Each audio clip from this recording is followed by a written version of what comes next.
Dolphin footwears, बदलते चलने का अंदाज, सर्वोकोन रखे सब कंट्रोल में।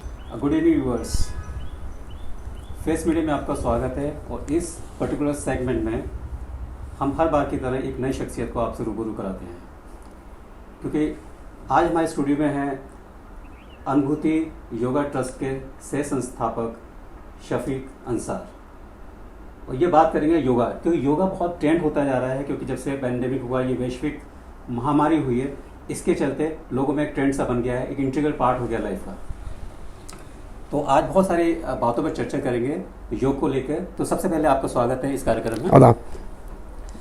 तो जो सबसे पहले बताएं कि जो यात्रा है, जो योगा यात्रा है, इसके बारे में थोड़ा सा बताएं, कहाँ और कैसे शुरू हुई? सर तकरीबन मैं 15 साल का था और मैं अपने दादाजी को देखता था। मैं तो दादाजी मेरे बहुत अच्छा योगा करते थे, तो मैं उनसे थोड़ा इन्फ्लुएंस हुआ कि मुझे योगा करना चाहिए। और एक जो फिटनेस जिसे कहते हैं, मेरे को फिट रहना बड़ा अच्छा लगता था, और बॉडी में फ्लेक्सिबिलिटी हो, फिट रहे और बॉडी डिटॉक्सीफाई हो। तो उस तरह से मेरी यात्रा वहाँ से स्टार्ट हुई।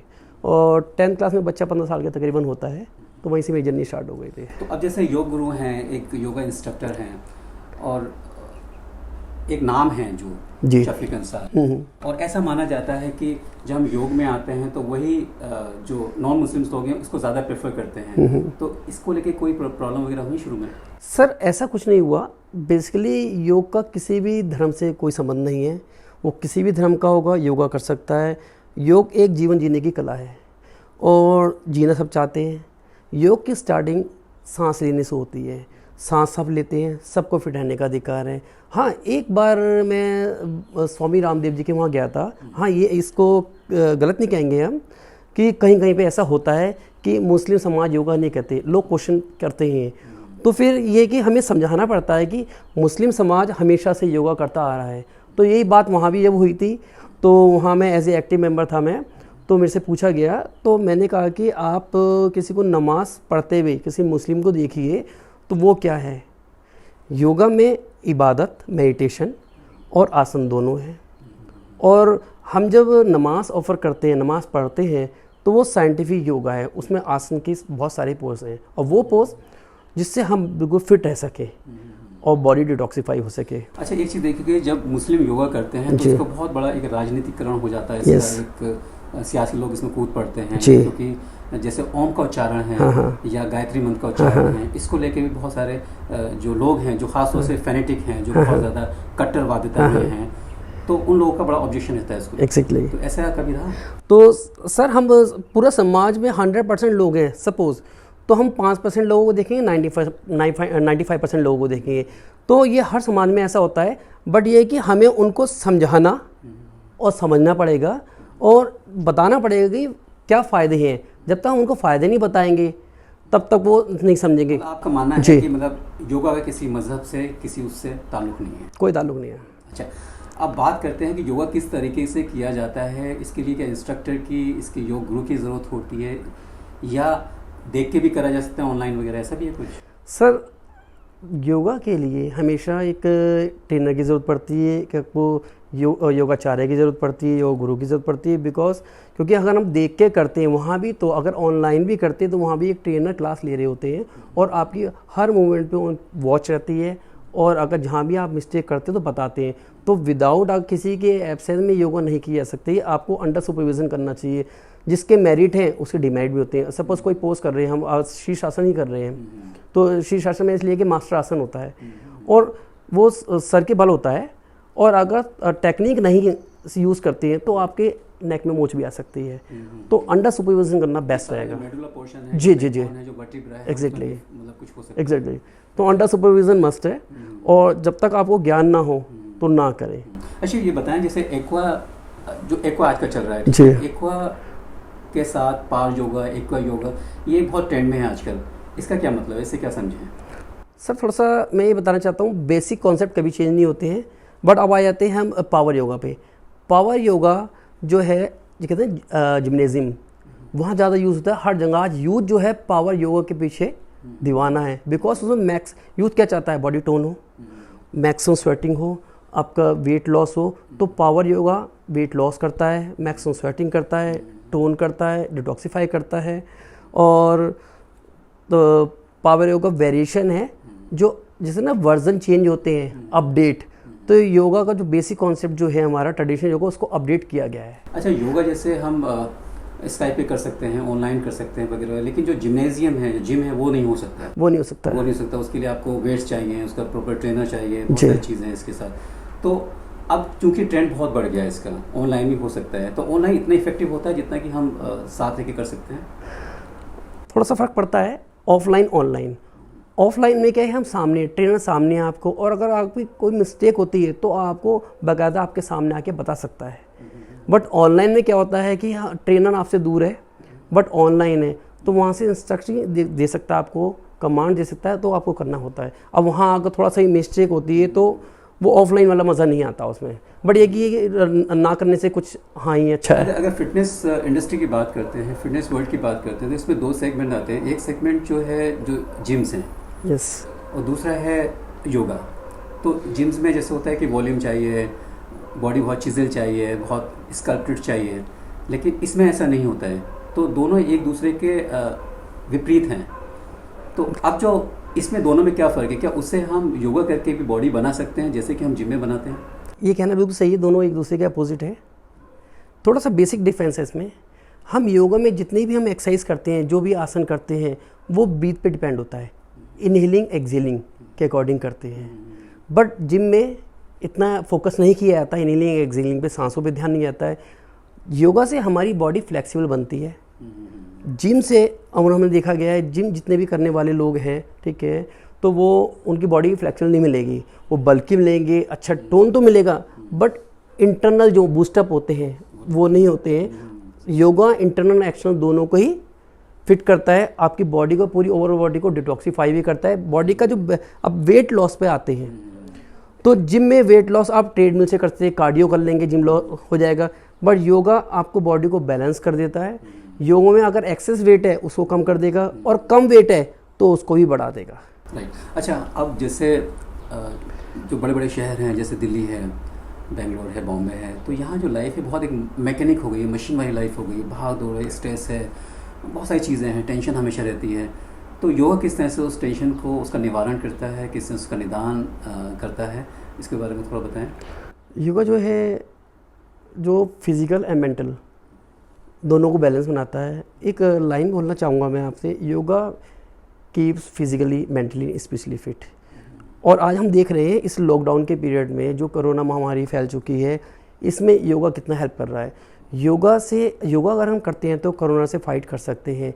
योगा आपको आज के टाइम में आज इन देश में देखें तो आप फिजिकली और मेंटली डिस्टर्ब हो चुके हैं अमूमन सब। तो योगा एक ऐसा निकल के आया है कि अगर योगा करते तो आप फिजिकली मेंटली बिल्कुल फिट हो जाते हैं। कितना वक्त निकालना पड़ेगा, क्योंकि डेडलाइन पे काम करना पड़ता है। आज के जितने भी कॉर्पोरेट सेक्टर्स हैं या मल्टीनेशनल कंपनीज हैं या मीडिया ऑर्गेनाइजेशन, तो इसमें बहुत बड़ा एक होता है कि डेडलाइन पे काम करना है, ठीक है। मीडिया है तो उसमें स्टोरी ब्रेक करना है, कोई एक्सक्लूसिव करना है। अगर कोई कॉर्पोरेट है तो उसके अंदर एक डेडलाइन करना है, एक टारगेट होता है। तो उसके चलते एक मेंटल प्रेशर जो है बिल्ड होता रहता है। तो उसके लिए वक्त कितना निकाल सकते हैं जिससे, और कौन कौन सी एक्सरसाइज है ये बता दें थोड़ा सा, कि कौन कौन सी एक्सरसाइज है जिससे कि वो एक डिस्ट्रेस कर दे, उसको डिस्पेल कर दे उस स्ट्रेस को, और जो अंदर के जो टॉक्सिन्स हो गए उसको डिटॉक्सिफाई करे। Yoga basically person to person अलग, ग्रुप वाइज अलग अलग वेरी करता है। आप 15 मिनट से लेकर आप 1 आवर डेली कर सकते हैं किसी वक्त, but you should be empty stomach. वो पहले हुआ करता था कि योगा मॉर्निंग में करना है, बट ऐसा नहीं है। अब हम लोग वर्क रात को भी तो करते हैं, डे नाइट पूरा कर रहे हैं वर्क, तो कॉर्पोरेट आ गया है हमारा। तो हम किसी वक्त योगा कर सकते हैं, बट एम्प्टी स्टमक होना चाहिए।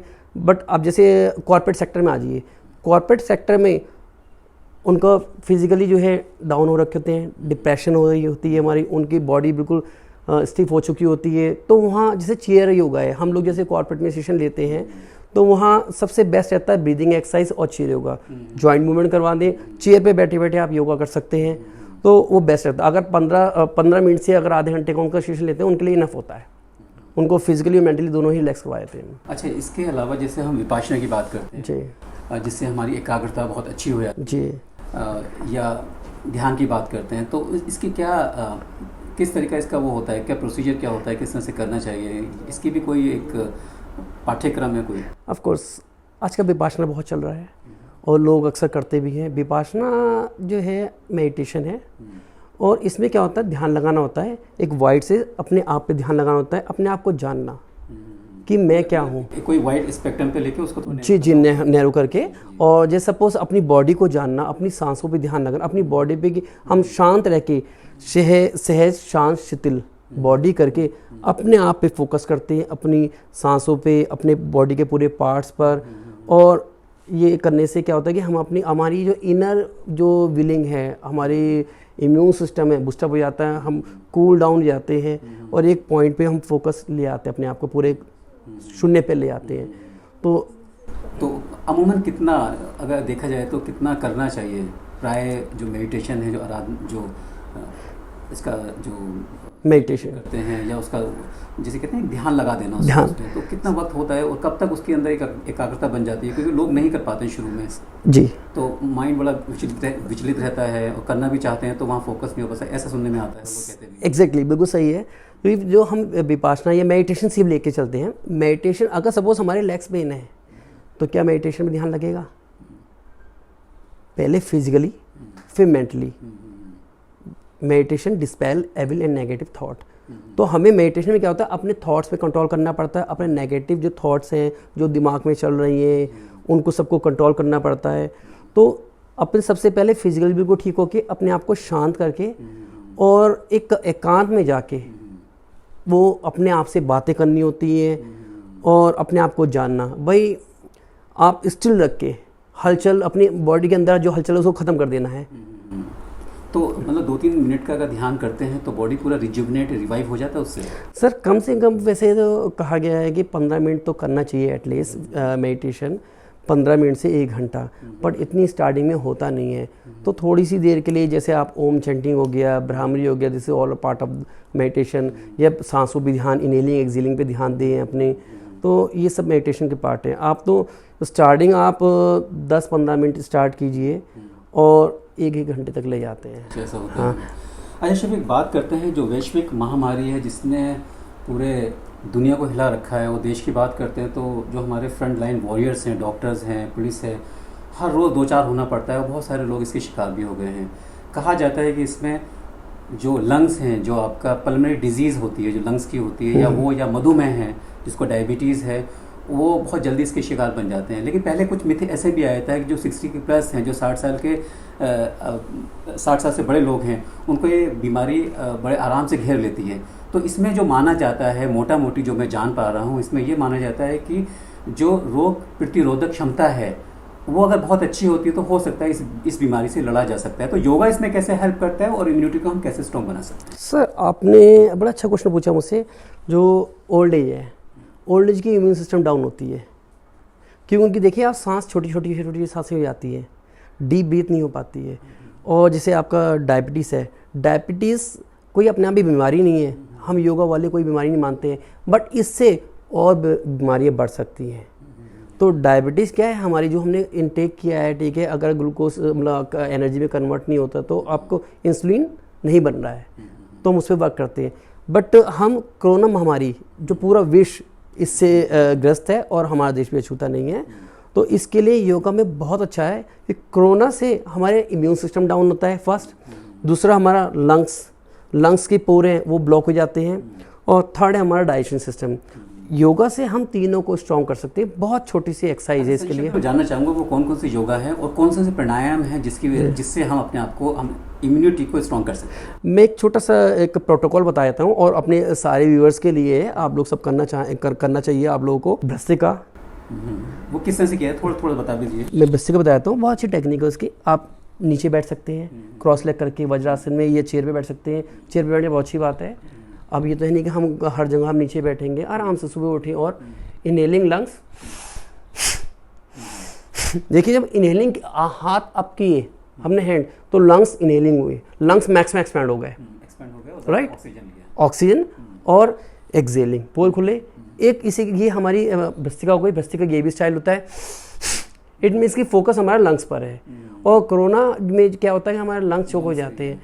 इसके साथ साथ हम लंग्स की और भी ब्रीथ की एक्सरसाइज कर सकते हैं, जैसे lungs inhaling exhaling, backward bending, inhaling exhaling, lungs की ब्रीथ की एक्सरसाइज। सेकंड इसके साथ जैसे साथ जैसे जी हम बात करते हैं कपालभाति की या अनुलोम विलोम की, ये भी कहीं सहायक है इस चीज़ के ऑफ कोर्स कोरोना जो है हमारे, मैंने कहा था इम्यून सिस्टम, लंग्स और डाइजेशन, ये हमने लंग्स की बात करी थी। लंग्स ऐसे सुबह सुबह खोल लिए हमने, अब अच्छी सी इनहेलिंग एक्सहेलिंग हो रही है, तो डाइजेशन की बात आ रही है। डाइजेशन कपालभाति बेस्ट है, तो इसलिए एक प्रोटोकॉल बन जाता है कि आपका लंग्स के लिए करने भस्त्रिका करो, कपालभाति करो, अनुलोम करो। अब कपालभाति का इम्यून सिस्टम, हमारा इम्यून सिस्टम के साथ साथ हमारा डाइजेशन है वो इम्प्रूव होगा और बॉडी डिटॉक्सिफिकेशन होगी। तो कपालभाति के लिए मैं यहाँ बता रहा हूँ, वैसे हम नीचे बैठ के ही करते हैं। एक रूल जो है बेसिक है कि हम नीचे बैठ के करें और स्पाइन सीधी करके नाक से ओनली एक्सहेलिंग करना है और नेवल से जैसे हैमर स्ट्रोक मारता है ना, सेम वैसे लगेगा। आइज क्लोज करके आपने देखिए कि मतलब एक्सहेलिंग किया हमने, जैसे हमने एक्सहेलिंग किया तो हाँ, तो ये पूरा सिस्टम जो हमारा एक्टिव हुआ और डिटॉक्सिफिकेशन हो गई हमारी। अच्छा, ये नेवल से करना होगा? जी, नेवल से ही होता है, क्योंकि कभी कभी लोग जैसे ब्रीदिंग करते हैं, लॉन्ग ब्रीदिंग करते हैं, चेस्ट में ब्रेथ को होल्ड कर लेते हैं वो, तो वहाँ से नहीं होना चाहिए, नेवल से। नेवल से दोनों चीज़ अलग है, मतलब एब्डोमेन होना चाहिए। एब्डोमेन होना चाहिए। मैंने लंग्स का पहले बताया आपको, फिर एब्डोमेन बताया, डाइजेशन इंप्रूव हुआ, अब आते हैं इम्यून सिस्टम पे। इससे हमारे इन दोनों से भी इम्यून सिस्टम बढ़ता है, बट इम्यून सिस्टम बूस्टअप करने के लिए अनुलोम विलोम है। आप साथ में अगर अनुलोम विलोम ऐड कर देते हैं तो आपको देखिए ऑक्सीजन, अगर जब आपकी बॉडी की बेसिक इकाई का है, बेसिक यूनिट क्या है, सेल, ऑक्सीजन ब्लड के साथ साथ वहाँ पहुँच जाती है बेसिक इकाई पे, रिजुनेट कर देती है, तो आपका इम्यून सिस्टम अपने आप बूस्टअप होगा। और कोरोना महामारी में क्या होता है, हम टेम्परेचर भी चेक करते हैं, तो जब उसमें देखते हैं कि जो ऑक्सीजन लेवल है बहुत ज़्यादा कम हो जाता है। एग्जैक्टली, ठीक है ना, जिसकी वजह से ये जो लंग्स हैं वो काम नहीं करते हैं, वो फेलियर हो जाता है, तो उसमें मौत हो जाती है। एग्जैक्टली, उसमें मतलब जो विक्टिम है वो मतलब मृत्यु हो जाती है उसकी। ऑक्सीजन तो उसको उस ऑक्सीजन लेवल में लोग ऐसे भी करते हैं कि सांस रोकते हैं लंबी लंबी, जैसे सुनने में आया कि अगर 30 सेकंड्स 40 सेकंड्स अगर सांस रोकते तो ऐसा माना जाता है, वो उसको प्रमाण देता है कि उसको कोरोना नहीं हो सकता है। क्या ऐसा भी है? एग्जैक्टली। लंग्स, अभी मैंने लंग्स की ब्रीथ के बताई है, लंग्स की ब्रीथ वो उसी लिए कि आपके पोर नॉर्मल जो ऑर्डिनरी पर्सन है उसका 1/3 पार्ट वो एक्टिव होता है लंग्स का, और अराउंड 3/4 पार्ट जो है एक्टिव नहीं होता है। अगर पूरा देखा जाए सारा का सारा जो ये जो प्रकरण है, अगर इसमें आपके लंग्स बहुत अच्छे हैं तो आपको ये कोरोना छू नहीं। एग्जैक्टली, लंग्स अच्छे हों आपके, इम्यून सिस्टम और आपका डाइजेशन, तो और आप ये देखिए कि जो योगा करने वाले हैं आज, 2-4 योगा जो मतलब हर कोई कर सकता है और करना भी चाहिए, जिंदगी का एक हिस्सा बनना चाहिए, वो कौन से योगा हैं जो मेन है और बताना चाहिए? सबको एक तो जॉइंट की पूरी एक्सरसाइज करनी चाहिए। वो कौन कौन सी एक्सरसाइज होती है? जैसे नेक मूवमेंट हो गई हमारी, शोल्डर मूवमेंट हो गई, जैसा जॉइंट है वैसे ही काम करना है। शोल्डर मूवमेंट हो गई, वेस्ट की हो गई, backward bending, forward bending, side down, और आपका नीज की हो गई, ये फीट की हो गई। ये तो आपकी एक ऐसी एक्सरसाइज है जो करनी ही है, जॉइंट फिट रहेंगे आपके। लेकिन जिनको अर्थराइटिस के प्रॉब्लम उनके लिए दिक्कत हो जाती है। नहीं, अर्थराइटिस वालों के लिए स्पेशल है जॉइंट। अर्थराइटिस में क्या होता है, हमारे जॉइंट पकड़ते हैं, और जॉइंट अगर स्टिफ हो जाते हैं, जॉइंट में पेन होता है, तो अगर आप जॉइंट की मूवमेंट, सपोज अर्थराइटिस वाले जो है उनके फिंगर्स यहाँ पेन होने लग जाता है, पूरे हाथों में पेन होने जाता है, तो अगर हम फिंगर्स की ये एक्सरसाइज कर रहे हैं तो आपकी जॉइंट, इनके ये पूरे जॉइंट्स कवर हो जाएंगे। जॉइंट मूवमेंट देनी है, रिस्ट हो गई, राइट, नीज की है तो नीज करनी है ये। और उसके साथ साथ मैं आपको सभी को बोलूँगा जो यंगस्टर हैं, अगर ओल्ड एज नहीं है उनकी, तो सूर्य नमस्कार बेस्ट है। अपने योगा के सेशन में सूर्य नमस्कार लेके आइए। किया जाए। हाँ, सूर्य नमस्कार अपने आप में एक कार्डियो है, बेस्ट कार्डियो है, वो बेस्ट है। उसमें आपको बॉडी बैलेंस होती है, वेट डाउन होता है, टोन होती है, आपके लंग्स ओपन हो जाते हैं, हार्ट ओपन होता है, डाइजेशन इंप्रूव हो जाता है, बॉडी को स्ट्रेंथ मिलती है, मतलब ओवरऑल फिटनेस है फ्रॉम टोस टू हेड सूर्य नमस्कार। अच्छा, जो अनुभूति कर रही है, अब बहुत सारे मैं देख रहा हूँ कि जो यूथ इसकी तरफ अग्रसर हुआ है, इससे जुड़ना चाहता है और कर भी रहे हैं बहुत सारे लोग, तो यूथ के लिए क्या संदेश देना चाहेंगे इसके लिए? क्योंकि योगा ऐसा माना जाता है जो बूढ़े लोग हैं वही करेंगे, चल नहीं सकते वही करेंगे, वही पार्क में जाके 2 बातें भी करते हैं और साथ साथ वो योग भी करना शुरू कर देते हैं, तो दोनों उनके काम हो जाते हैं। लेकिन यूथ जो है वो जिम्स की तरफ ज़्यादा अट्रैक्टेड रहता है, उसकी तरफ ज़्यादा आकर्षित रहता है। लेकिन अब जो है, अब जो चलन में देख पा रहा हूँ वो ये है कि लोग जाते हैं और योगा इंस्ट्रक्टर की तलाश करते हैं और घर में वो क्लासेस शुरू कर देते हैं, या किसी जो योगा पीठ है उस टाइप के अब आश्रम में वो ज्वाइन जी, करते हैं। अब जो है ये मिथ गलत सिद्ध हो गया है। पहले एक हमारी धारणा थी कि योगा सिर्फ ओल्ड एज के लिए है, बुजुर्ग लोग करेंगे और यंगस्टर जिम करेंगे।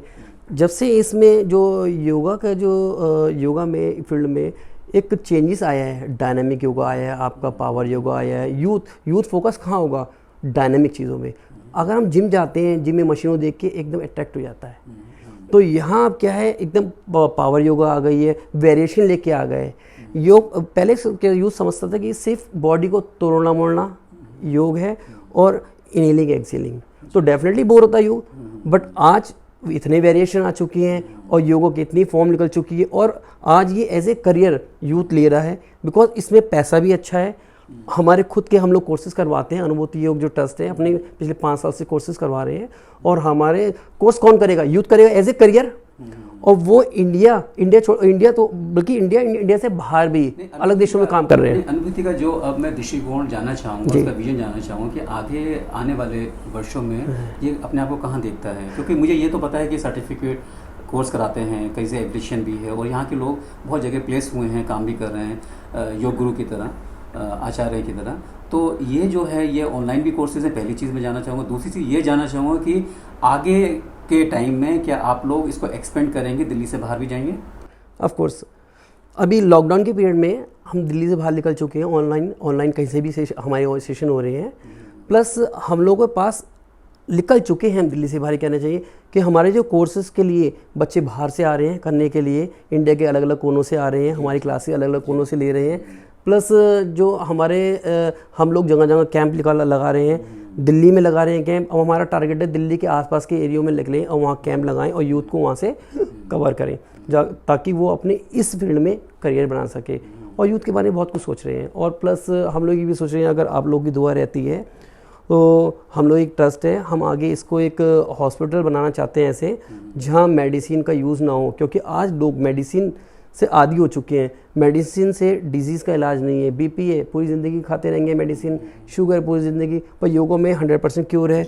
तो हम लोग ऐसा एक हॉस्पिटल बनाएं जिसे कहते हैं नेचर टू केयर, नेचर के पास आके, जिसमें योगा हो, आपका सुजोग हो, हिजामा हो और एक्यूप्रेशर हो, जो इट मीन्स की जो पुरानी हमारी पद्धति, चिकित्सा पद्धति है विदाउट मेडिसिन ट्रीटमेंट, वो सारी लेके आएँ और लोगों का भला करें इसमें।